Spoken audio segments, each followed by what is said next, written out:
3, 2, 1.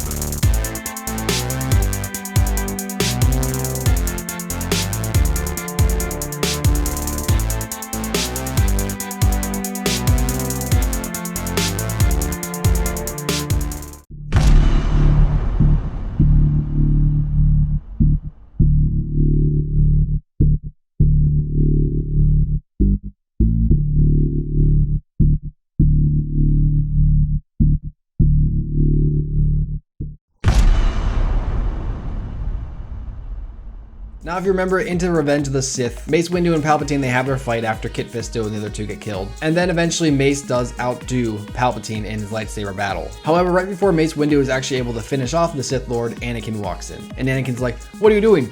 He must stand trial." And Palpatine's like, "Help me, Anakin, help me." And Mace is like, "Are you kidding me? This guy's gotta die. He's gotta go, like now, like stat. This is the Sith Lord we've been looking for the last 10 years. He's gotta die." He's like, no, I will make myself look ugly and disgusting for the original trilogy to make sense. And so Mace is like, why are you firing this lightning at me? You're only shocking yourself. You're killing yourself. And Anakin's like, well, I need to save my wife, and I've had like bad dreams and stuff, so I kind of have to help Palpatine. Sorry, Mace, but we're cool though, right? So as Anakin goes to fist bump Mace, he actually has his lightsaber in his hand, accidentally presses the button, and actually ends up cutting off Mace Windu's arm. And Palpatine's like, oh, this is my time to shine. Unlimited power.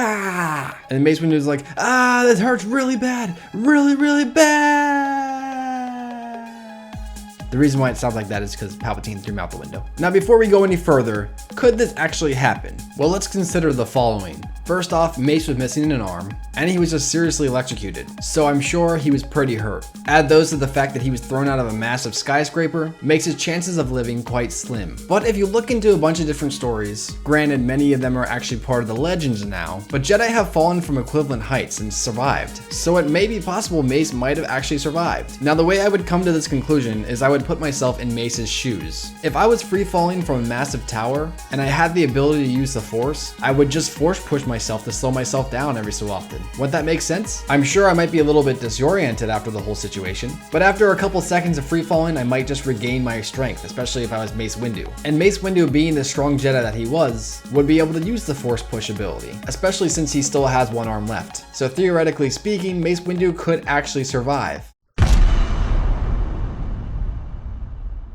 There's a fan theory out there that states that Kit Fisto is actually still alive in the Star Wars universe. And do you want to know why? Excluding his lore attributes, of course. It's because of this scene. You see, he dies right here in front of the doorway, but when we see the doorway later in this scene, his body is missing. Now to me, this is clearly a case of a movie mistake. And canon-wise, yes, Kit Fisto is dead. But honestly, I wouldn't mind if he actually did survive. And maybe he'd come back in Rebels or something. I don't know, would you guys like to see Kit Fisto come back in Rebels? Maybe he's with Quinlan Vos, because we haven't seen him die either yet. And I don't know, let me know in the comments below. But with all this said, let's set up the scenario. Kit Fisto and 3 other Jedi Masters confronted Palpatine in the Chancellor's chambers. After a brief conversation, things became a little heated. Palpatine ignites his lightsaber. It's treason then, the old Sith said, licking his lips. That was Palpatine licking his lips. He leaped out of his seat and stabbed Ajon Kolor through the abdomen. Palpatine then turned quickly, slashing upon Saesee's chest. Windu and Fisto teamed up against the Sith Lord for a few seconds. However, Kit is struck down and killed. But what if he lived? Let's explore. Kit fell to the ground as Palpatine forced Mace into the next room. Fisto felt a terrible pain. It was like his chest was on fire. He crawled away from the door to the corner of the room. The pain was unbearable. He began to get lightheaded and swiftly passed out. Sometime later, Fisto woke up in the same place where he passed out. He slowly stood to his feet, holding his chest, which has since cauterized his wound. He heard 2 people talking in the next room. He did not know if Mace survived, but he saw Anakin and Palpatine conspiring. Palpatine turned on his holo chat and uttered the words, "Execute Order 66. Anakin looked at Palpatine. What is Order 66? The Jedi have tried to seize control over the Republic," Palpatine stated, looking towards Anakin. "Order 66 is to ensure they all pay for the crimes against the Republic." Fisto knew he was in no shape to fight, so he chose to sneak out of the room. He had only one objective on his mind: warn the Jedi. It would be a dangerous travel back, especially since he is unable to defend himself. But he would make it to the temple, coming face to face with Coleman Kcaj. He informed his fellow Jedi Master, and the two of them went to inform the others. In the conference room, they prepared to send out a message. The Chosen One betrayed us, a voice said from behind them. They turned to see who possessed the voice. It was Mace Windu. Kit was shocked to see Mace beaten up with his hand missing, but the Jedi had a mission. They sent a message across the galaxy, warning all remaining Jedi to escape their clones and meet on an ancient Jedi planet known as Tython. They didn't know the fates of the other Jedi. All they could do was pack up and leave.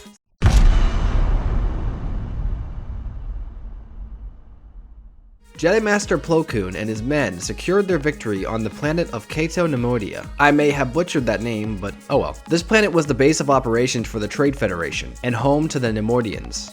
General Plo Koon's clone commander, Wolf, shot down the last droid, then looked towards the general. "We did it, sir. The region is ours." The clone battalion celebrated their victory, but Plo Koon felt that their victory was much easier than it should have been. He spoke with Wolf, asking him if anything seemed out of place. Wolf remarked that the droids seemed to be moving slower than usual, but they still fought back, and troops still did die. Plo Koon acknowledged what Wolf told him, and the clone commander was right, but the Force was telling the Jedi something completely different. Now we know what Plo Koon is feeling, but he doesn't. You see, Palpatine has already started to dismantle the Separatists, and one way in achieving this massive feat is to slow the droids down both physically and software-wise. This means the clones can destroy the droids quicker, and then there would be no distractions for when Order 66 was finally executed. Plo Koon, Wolfie, and another clone boarded their starfighters. Together they took off into the foggy Kcaj sky. As they flew over a building, a message came through his holochat.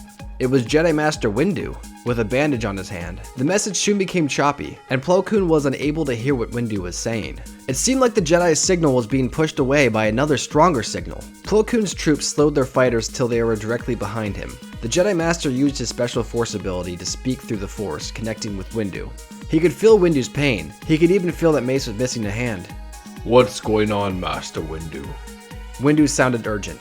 "Master Koon, the Chancellor has betrayed the Jedi. He's using our own clone troops against us." It was then that Plo Koon noticed that his clones had fallen back. No wonder the Jedi's distress call was so choppy. Palpatine's message must have been the reason for the interference. Just then, General Koon pulled his fighter to the side as his wing was clipped by a laser blast fired from his troop's ship. Plo Koon's fighter began to fall to the streets below, scraping across the asphalt. The Jedi jumped from his cockpit and ran to a nearby building. Just as he entered the doorway, a missile launched from Wolfie's ship hit the ground behind him, resulting in an explosion that sent Master Koon soaring across the room, colliding with a pillar. Plo Koon's breathing apparatus was damaged from the hit. He tried to resituate the device before the clones got to him. The Jedi Master was defenseless as he got his breathing back. He gasped for air as the troops came into the doorway. Wolfie pointed his blaster at the defenseless Jedi. "Nothing personal, General Koon. Just following orders." It was then, just as Wolfie prepped to kill Master Koon, a green lightsaber was thrusted through Wolfie's back. A moment later, a second green lightsaber slashed through the other troop. Plo Koon adjusted his goggles as the two clone troops fell dead. The figure had a brown Jedi hood on. He looked towards his savior as the figure lowered their hood. Plo Koon couldn't believe his eyes, for the Jedi who saved him was no longer a Jedi at all, but she was an old good friend of Koon's. The one who saved Master Plo Koon was Ahsoka Tano. Now, Shaak Ti has always been a very interesting character to me, and that's mostly due to her missing in action status. And you might be asking, what do you mean by this?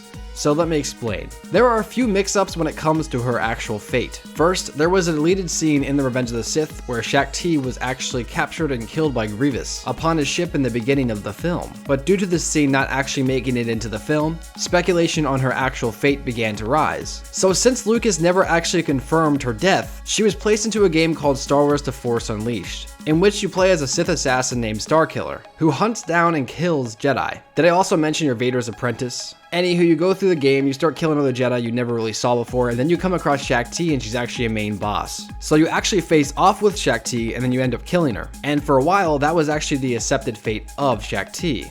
However, after Star Wars was purchased by Disney, The Force Unleashed was considered no longer canon and put into the Legends category, meaning her final fate had to be changed. And now, this is her fate. Shaak Ti was actually killed by Lord Vader in the Temple's assault. So that is the new canon, that is how she died. So now that we're all on the same page, let's explore this theory. The Jedi evacuated the Temple, and certain masters were given certain sections to help evacuate. They loaded up their transports and took off into space, heading for Tython. Master Shaak Ti and Master Sindralig were tasked with evacuating the south end of the temple. Master Coleman contacted Ti and told her that Masters Fisto and Windu were being treated for their wounds on the transport. He told her that there was only one transport left, and it was waiting for Ti and Drolig. Master Ti and Master Drolig gathered the remaining younglings and Padawans and headed for the hangar, sneaking by many clone troops. As they neared the hangar, they were spotted by a trooper. The clone called for backup as he pursued the Jedi. Shaak Ti and her squad ran for the transports. The young Jedi quickly boarded as Drolig covered their flank. Now, Master Drolig was the temple's battle master, which means he was a very skilled fighter. And this fact he proved true as he managed to block and even deflect the clone's shots. When the Padawans and younglings were loaded, Shaak Ti ran to Sin's side, igniting her lightsaber. The clones kept coming and coming. It was clear they would not be able to hold off forever. As they began to fatigue, a Jedi walked alongside the attacking clones. Who is that? Drolig asked. Shaak Ti knew who it was. It was the Chosen One, Anakin Skywalker. She told the pilot of the transport to take off. Although the pilot was hesitant at first, he followed his orders. Sin Drolig knew what Shaak Ti was doing. She was going to sacrifice herself along with him to defend the transport. He looked at all the troops, then back at the transport. Drolig knew that the Jedi were going to have to stay strong in these dark times. They would need their counsel. As the transport's door began to close, Master Sin Drolig turned to face Shaak Ti. You must go, Master Shaak Ti. The Jedi need their counsel more than ever. Shaak Ti didn't budge. No, I'm not leaving you! She was adamant on staying and fighting, even if it meant she'd lose her life. The transport's door was nearly closed. Live, Master Ti. Live to fight another day. Without warning, Master Drolig force-pushed Shaak Ti into the transport hangar, the door closing moments later. The transport took off and into the Coruscant sky. Drolig turned to face his foes. It was just him versus a couple dozen clones. He focused his energy as Vader lifted his hand, signaling to the clones to prepare to fire. It was then the newly appointed Sith Lord Darth Vader brought his arm down quickly, signaling to his troops to fire. And the 501st Troopers did as commanded. On Megiddo, General Ki-Adi-Mundi, along with his clone commander, Bakara, charged the Separatist forces. Mundi sliced through droid after droid, leaving piles of scrap metal in his wake. The troops were loyal, they followed their general, blasting down many waves of clankers. They were winning the battle, but the fight wasn't over yet. Their forces neared a bridge, coming head-to-head with the Separatist main forces. As Mundi deflected a few laser shots, he was assaulted by two Magna Guards. These advanced droids wielded their designated electrostaffs, and forced Mundi into a corner. Though Ki-Adi-Mundi was a very skilled fighter, he was beginning to fatigue. Commander Bakara noticed his general in trouble and rushed to his side, firing his blaster at the droids. Only one shot managed to graze the droid's shoulder before it turned around, smashing into Bakara's helmet with its staff. The hit knocked the trooper to his back, but it allowed the Jedi Master time to dispatch the other droid. Ki-Adi-Mundi then attacked the remaining Magna droid, splitting it in half with his lightsaber. Bakara stood to his feet. Oh, you're right, General. Ki-Adi-Mundi chuckled. I was about to ask you the same question. Both men regained their composure and went back to the battle. Bakara returned to his men as Mundi ran towards the bridge, slashing through more clankers. The Republic began to push the Separatists further back. It was clear victory was on the horizon. The Jedi Master took cover behind a destroyed tank near the middle of the bridge. He looked down to see a message had come in through his comlink. It was from Master Windu. Although Mundi was curious, he ultimately decided to place his comlink away, for he was in battle and they were on the cusp of victory. Whatever message Windu had for him would just have to wait until the battle was over. The general leaped out of cover looking to his troops. Come on! He commanded, signifying to his troops to move up and follow him. He ran a few steps forward, but soon realized his troops weren't following him. Mundi then turned back to his troops, confused at what was going on. The clones held their positions and took aim at Mundi. Now you know what happens next. We saw this in Revenge of the Sith. The clones opened fire on Ki-Adi-Mundi and he dies. But what if he actually survived Order 66? Let's explore. Jedi Master Ki-Adi-Mundi was fired upon by his clone troopers. He was able to block and deflect a few bolts before finally getting shot in the upper left arm and in the abdomen. He ducked behind the tank wreckage again, holding his wounds. Mundi didn't know what was going on. One minute his troops were on his side, and the next they were attacking him. The Jedi was now surrounded by both droids and clones. If he wished to survive, he would have to find a way out now. It was then the Jedi noticed a Confederate bomber flying low, towards the bridge. He could see the clones closing in on his position. Mundi was injured and fatigued. This was his only escape, and he only had one shot at it. The bomber soared under the bridge, as Mundi used all of his remaining strength to jump off the bridge onto the ship. Even with his former troops firing upon him, he managed to stick the landing. He pulled the droid pilot out of the cockpit and took its place. He then flew off to the planet's atmosphere, playing the message he received from Windu. He listened to the urgency of Windu's voice. This was a serious situation, and he was already hurt. Well, I guess it's off the Tython. Ki-Adi-Mundi said, engaging his hyperdrive. His recently acquired separatist bomber zoomed off, disappearing in the blackness of space.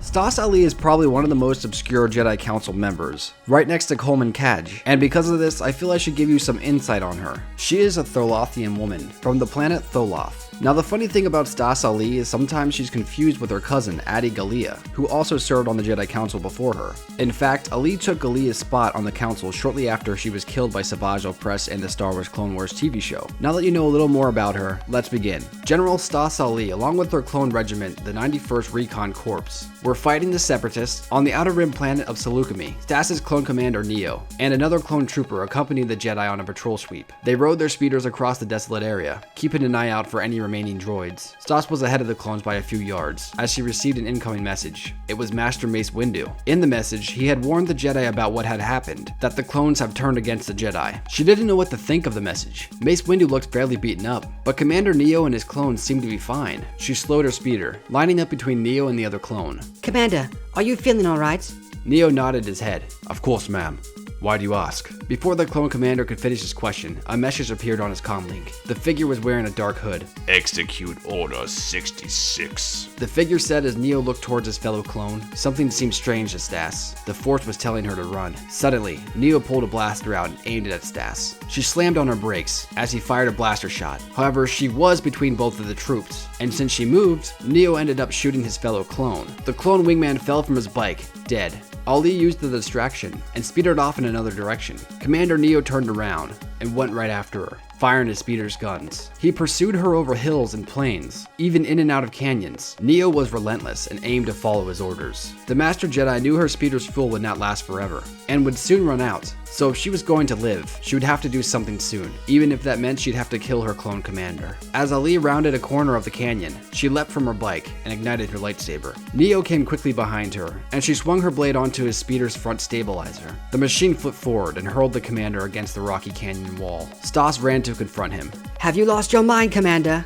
Neo looked to the blaster lane a few feet away from him. I must follow orders, he said, crawling for his weapon. It was clear Commander Neo had broken many bones and was in intense pain, but despite his injuries, he seemed hell-bent on retrieving his blaster. Now, Stass didn't truly know what was going on with her clones. She was informed of what Order 66 was from Windu's message, but she didn't know why the clones had carried out the order so blindly. You see, Commander Neo was a very proud clone, and a very loyal one at that. She had fought with him in many battles, and to see him like this, it was just sad. Stass Allie commanded the troop to stop. As he came inches from his gun, she got closer to him. Stop, she said again as he gripped his blaster. The clone raised his arm, blaster in hand, and took a shot at the general. Ali blocked the blast with ease, deflecting the bolt back at his chest, killing the commander. The Jedi Master felt saddened from the situation, but when it comes down to it, it was either her or him. She knelt beside her fallen comrade. Rest in peace, Neo. The Jedi will solve this. She then walked to her speeder and took off into the distance. Coleman Kcaj was a male Ongri. He could be possibly the most unrecognizable Jedi upon the Council, due to him not having any type of prominent role in the Clone Wars TV show or the movies. In fact, I had problems even finding pictures of the Jedi Master to put in this video, and this could be because, like I said, we see him only a few times in the films. Now, Coleman Kcaj is sometimes confused with another Jedi Master just because they have the same first name. Remember this guy?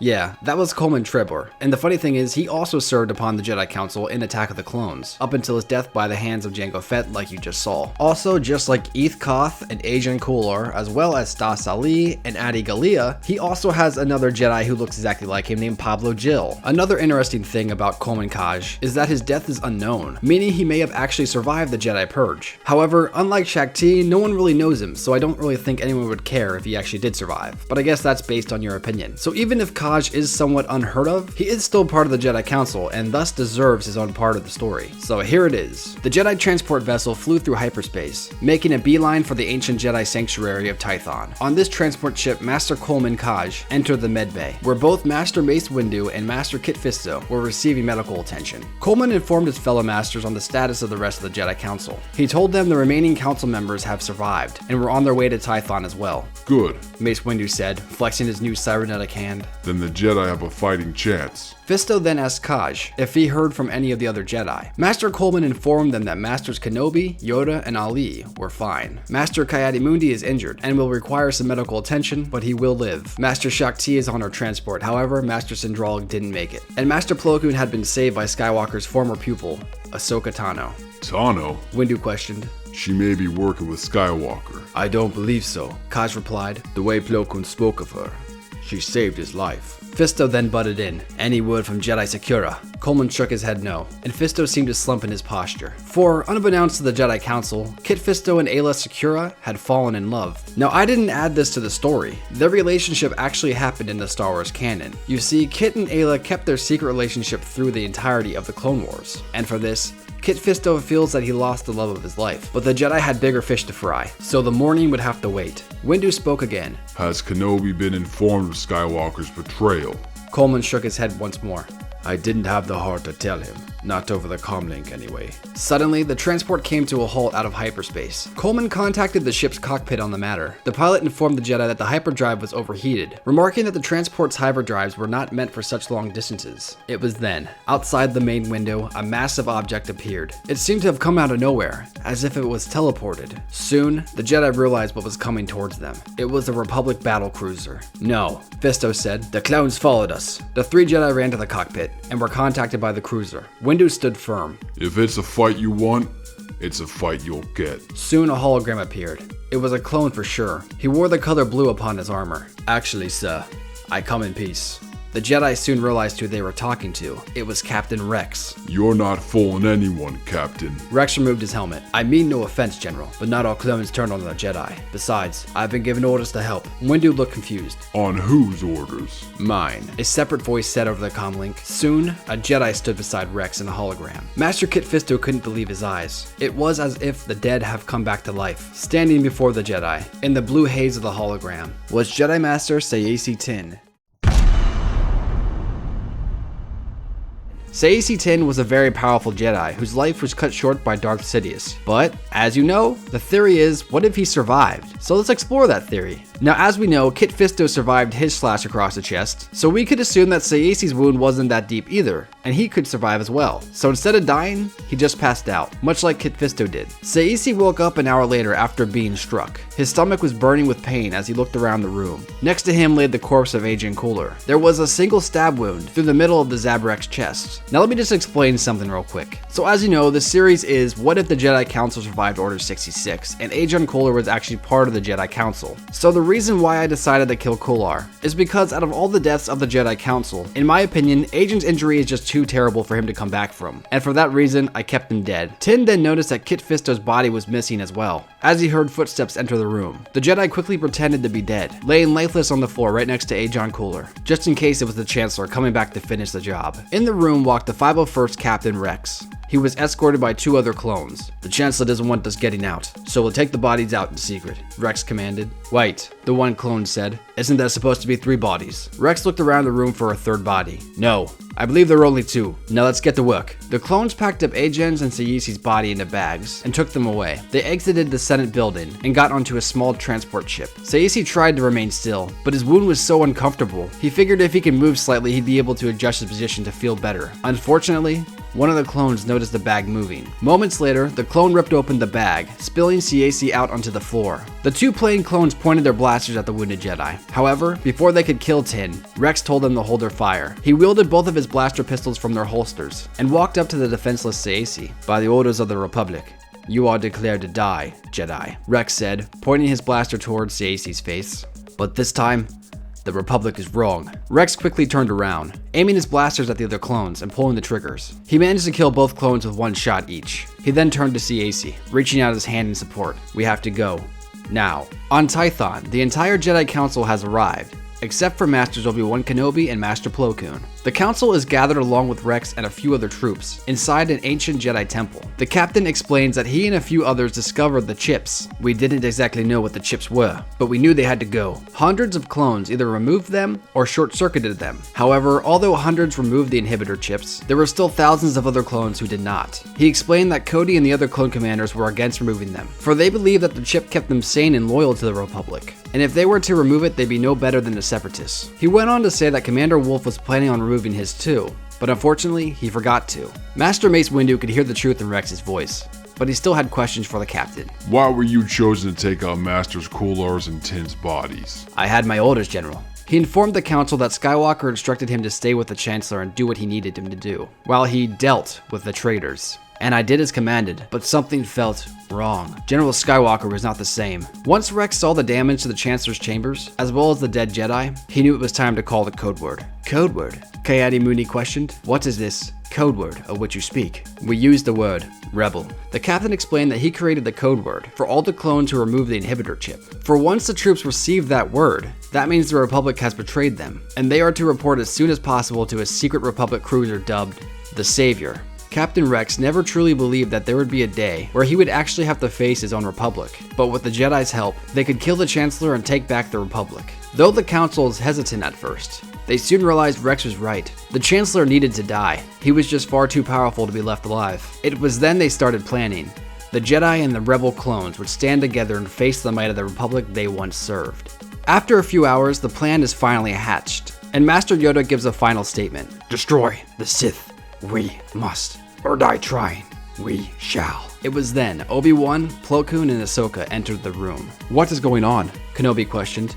What happened? The Jedi looked towards Obi-Wan, only sorrow on their faces. Kenobi was confused as he looked around the room. Wait, where's Anakin?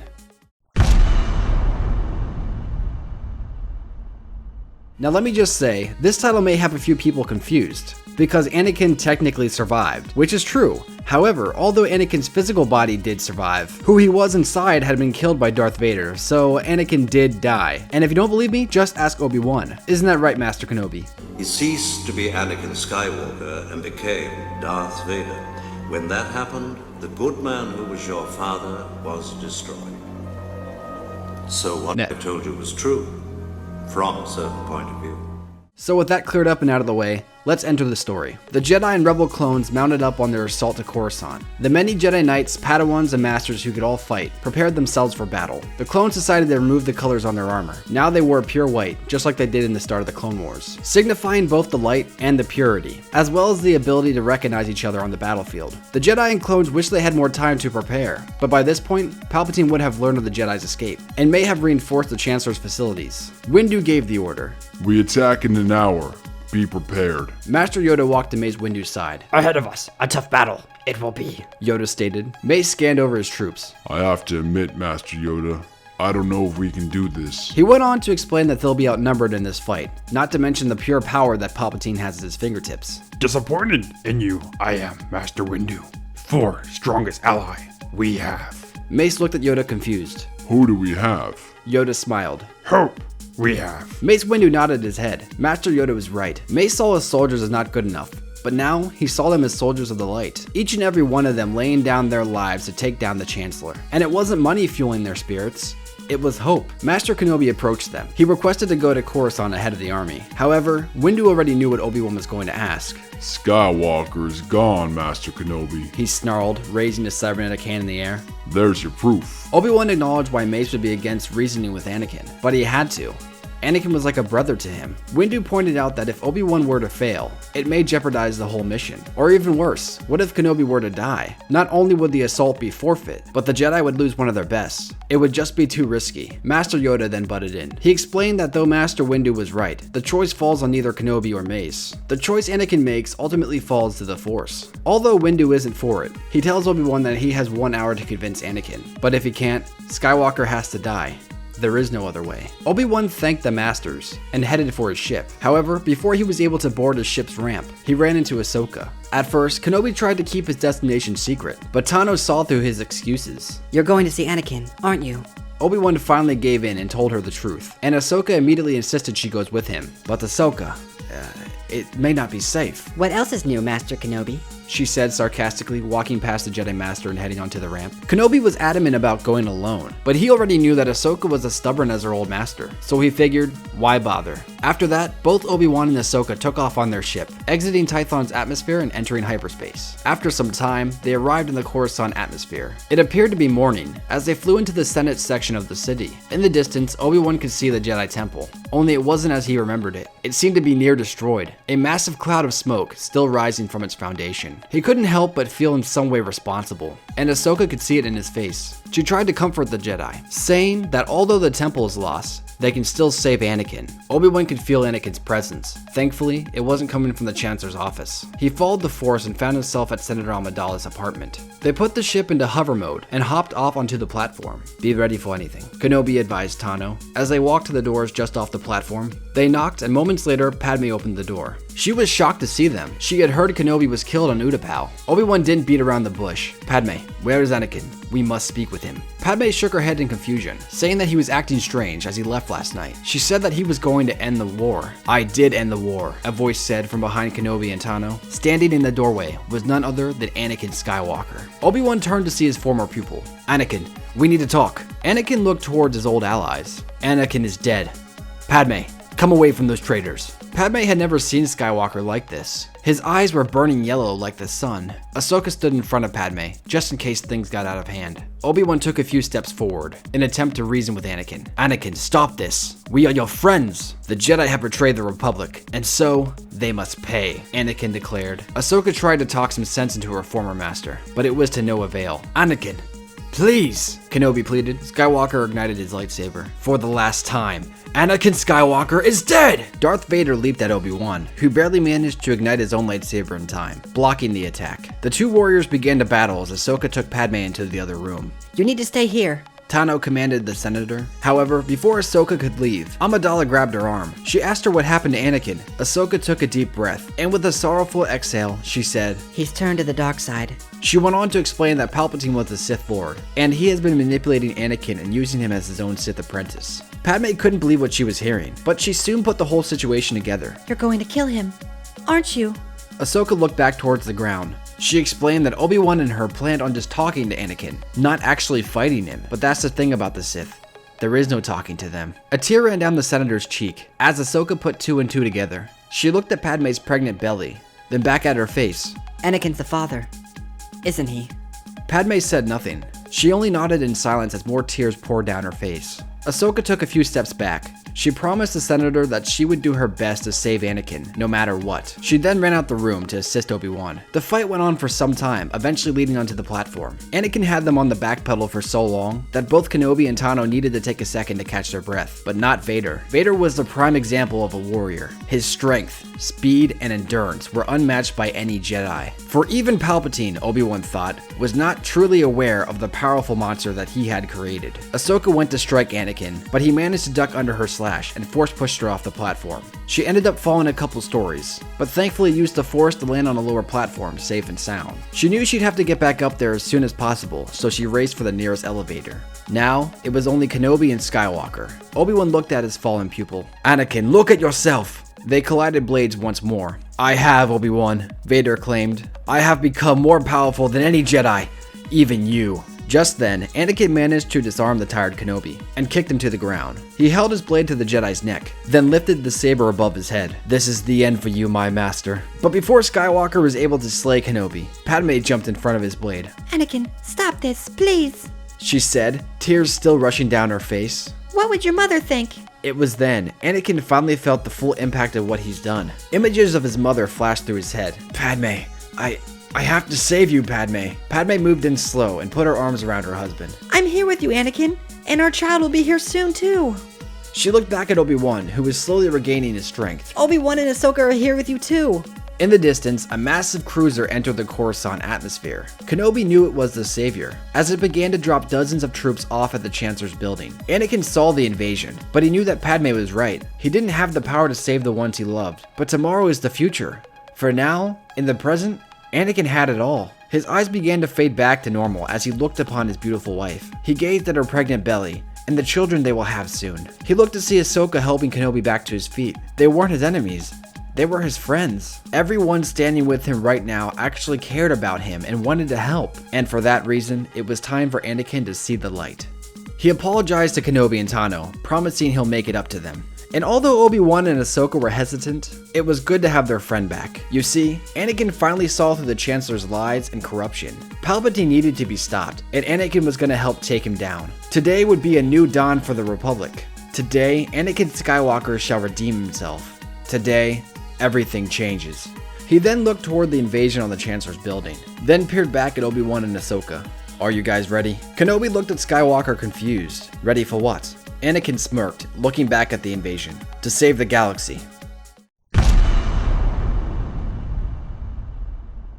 Mace Windu and Captain Rex stand on the bridge of the Savior. Time's up. The Jedi says to the captain. Rex peered out the massive space-sealed window. The Savior had entered hyperspace and was nearing Coruscant quickly. He looked back at Mace. General Kenobi nor Tano has responded back yet, sir. Are you sure you want to begin with the invasion? They had time. Windu said, folding his arms. And now, time's up. Mace went on his comlink and announced to the Jedi and clones aboard the Savior that the invasion of Coruscant was about to commence. He told them that they know their orders and to stick to the plan. After a brief speech of how the galaxy is relying on them, he finished with the final statement, And may the Force be with you. The clones readied their weapons and prepped the dropships. The Jedi gathered their strength and meditated with the Force. In just a few minutes, they would all attempt the impossible. Windu made his way to the hangar of the ship to meet with his fellow council members. However, he ran into Master Yoda on the way. They talked about how Yoda must flee if the council fails, saying that the council voted Yoda to stay behind, just in case. So even if the rest of the Jedi Council were to perish on this mission, the Jedi could still thrive on Tython. Although Yoda believed he should take place in the battle, he respected the council's vote. The two Jedi Masters said their goodbyes and went their separate ways. It was a bright and busy morning in the Senator's sector of Coruscant. The many speeders and transports crowded the sky. Hundreds of thousands of civilians walked on the streets below, making their way to their next destination. Suddenly, a gargantuan shadow covered the sector. The entirety of the populace looked up in awe as a massive Republic battlecruiser slowly entered the atmosphere. Chancellor Palpatine watched from his office as Commander Bakara and Commander Cody entered the room behind him. The Chancellor told Cody to destroy the traitors, including the betrayer Captain Rex. Although Cody didn't want to bring harm to his old friend, he bowed to his Chancellor in obedience. Bakara looked at Palpatine. What are my orders, sir? Palpatine turned towards the clones. You shall serve as an example for all who dare to disobey their orders. The two clones were shocked with confusion. What do you mean, sir? Master Mundi fled before we could kill him. Then you failed, Commander.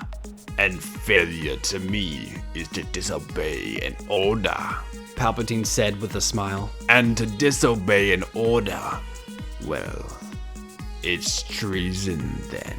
He then looked square at Commander Cody. Kill him. Without hesitation, Commander Cody pulled out his blaster pistol and shot Bakara dead. Cody took control of his body once more, not believing what he had just done. It was like Cody had lost control of himself, like now, he was just a puppet to the Chancellor. He looked to Palpatine. But sir, why? Palpatine smirked with delight. You killed Kenobi. So for that, you live. I now declare you Supreme Commander of the Republic. You now only answer to me. Supreme Commander Cody was humbled by the title he had been given, but he couldn't help to wonder, was this title a gift or was it a curse? Thank you, sir.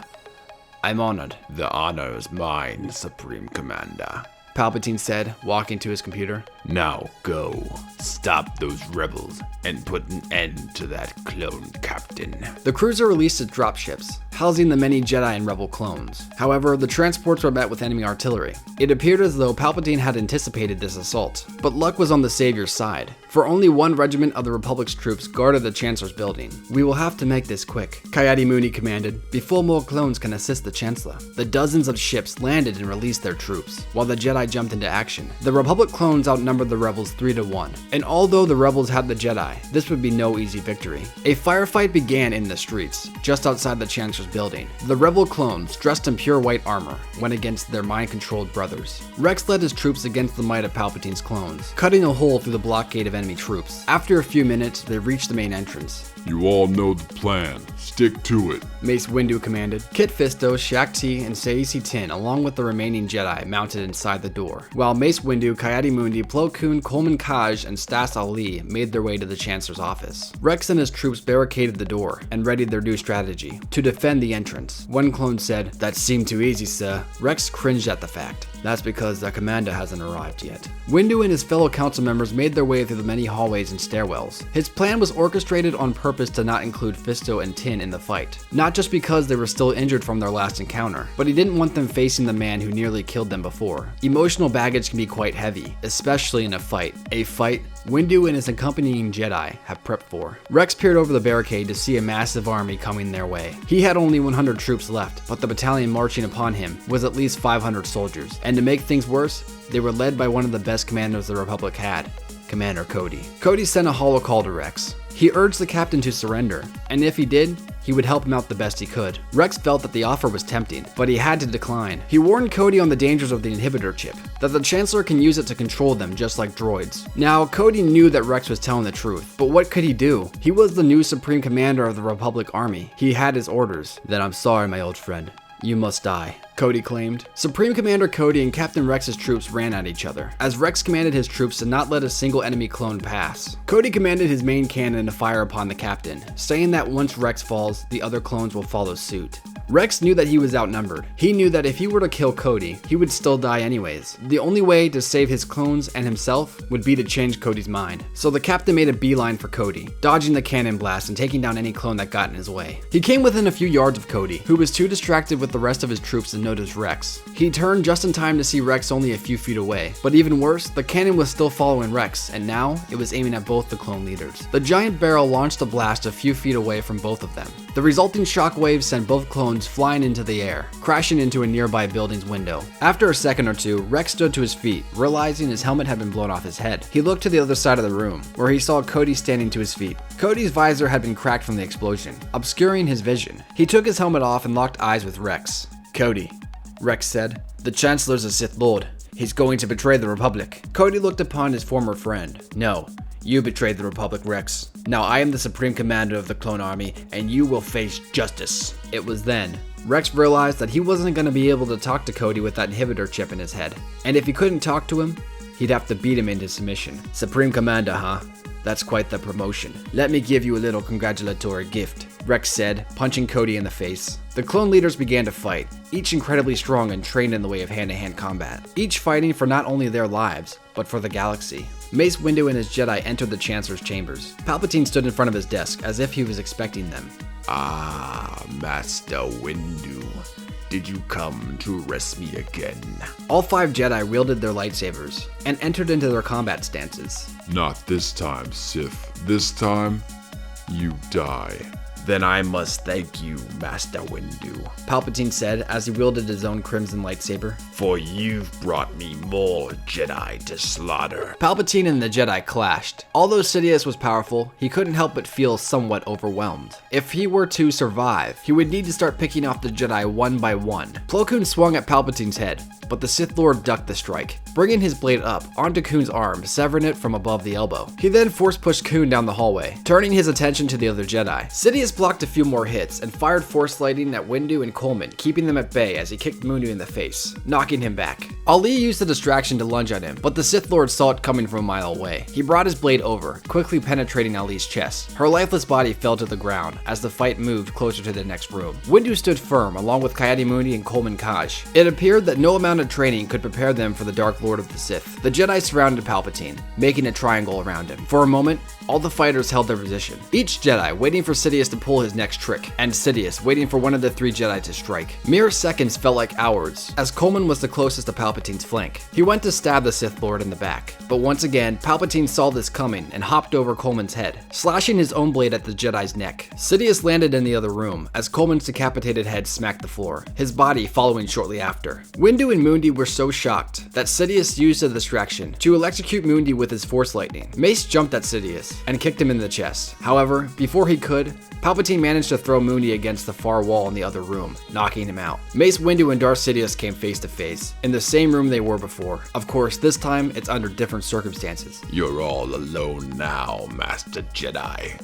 Prepare yourself for death. Down at the Chancellor's building's entrance, Kit Fisto, Saesee, Shaak Ti, and the remaining Jedi were holding off the Republic clones. Cody's forces managed to puncture through Rex's, and now only the surviving Jedi stood in their way. The Jedi were skilled and they gave it all they had, but there were simply just too many clones. One by one, the Jedi began to fall. Fisto blocked a shot that was aiming for Shaak Ti, and after slashing down a few clones, he was finally struck in the leg. He limped for a bit as Saesee ran to his side. Kit managed to cut down 6 more clones before being shot in the chest and the arm. Saesee grabbed him and pulled him back behind the barricade. In Kit Fisto's mind, he seemed to enter another dimension. It was bright and sunny and happy. Then he heard a familiar voice as a shadow came closer to him. The figure began to take shape as he realized it was Aayla Secura. She held out her hand and told him to take it. He did as commanded, and together they flew off into the bright void. Saesee held Fisto as he took his last breath. He closed the Nautilan's eyes and stood beside Shaak Ti once more. Rex and Cody were both badly beaten up. They had been fighting for a while,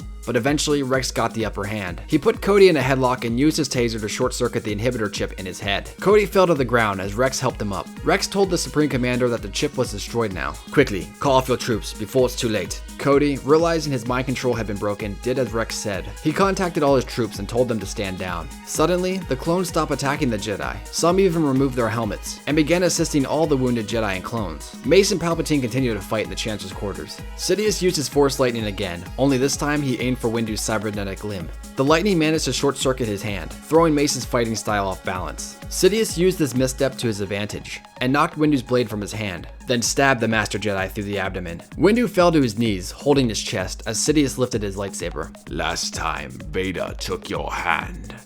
This time, I'll take your head.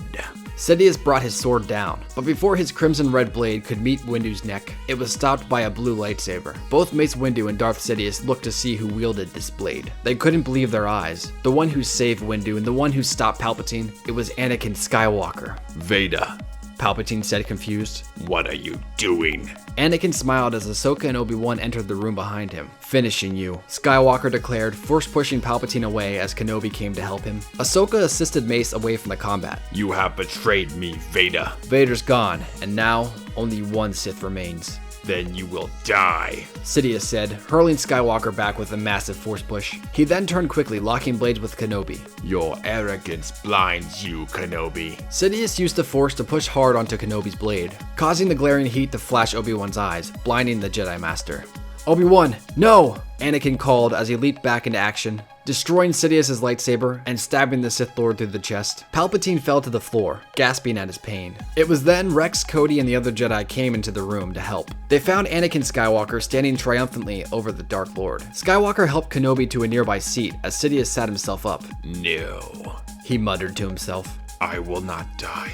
You will die! Sidious claimed as he sent a massive surge of electric energy at the group of Jedi and clones. The power was so strong, it would kill them all in seconds. But just before it could reach them, it was blocked. Then a voice was heard. Not if anything to say about it. I have. It was Master Yoda. He came just in the nick of time. Master Yoda absorbed the lightning, then threw it back at the wounded Sith Lord. The blast slammed into Sidious, sending him crashing out the window and falling to the Coruscant streets below, once and for all killing Darth Sidious and putting an end to the Sith. A clone medic helped Kenobi to a stretcher as Anakin approached the Jedi Council. Skywalker. Windu said faintly, signifying to Anakin to come over to him. Master Windu, I'm sorry. This is all my fault. No. Windu said. Because of you, the Jedi will live on. You've earned my trust. Anakin didn't know if Mace really meant what he said, or if it was just a hallucination brought upon by the pain. Nonetheless, he was grateful to have redeemed himself. Windu took one more deep breath, then looked at all of his companions. Thank you, all of you. May the Force be with you, always. Jedi Master Mace Windu died that day, but with his death came hope for the galaxy. The Jedi rebuilt their temple on Coruscant. The council was reformed, and Ahsoka joined their ranks. Master Kenobi, though blinded, managed to use the Force to see again, and is now third in command behind Ki-Adi-Mundi and Yoda. Master Plo Koon had received a cybernetic limb, and Master Saesee Tiin recovered from his injuries. Rex and Cody made sure every single clone had their inhibitor chip removed, so that no one could ever play their puppet master again. Bail Organa was voted in as Supreme Chancellor of the Republic, and worked hard to undo the evil done by Palpatine. And finally, Anakin Skywalker left Coruscant behind, taking Padme and their twins, Luke and Leia, with them to Naboo. And upon that planet, he and his family could live in peace and happiness for the rest of their days. A figure dressed in black robes stood on the deck of a Separatist cruiser, looking out the massive window. In the distance, he saw what appeared to be the construction of something big, something that could even be the size of a small moon. What is that? The figure questioned. Count Dooku called it the Death Star. A battle droid responded. The figure stepped into the light, revealing his glowing yellow eyes. It's perfect.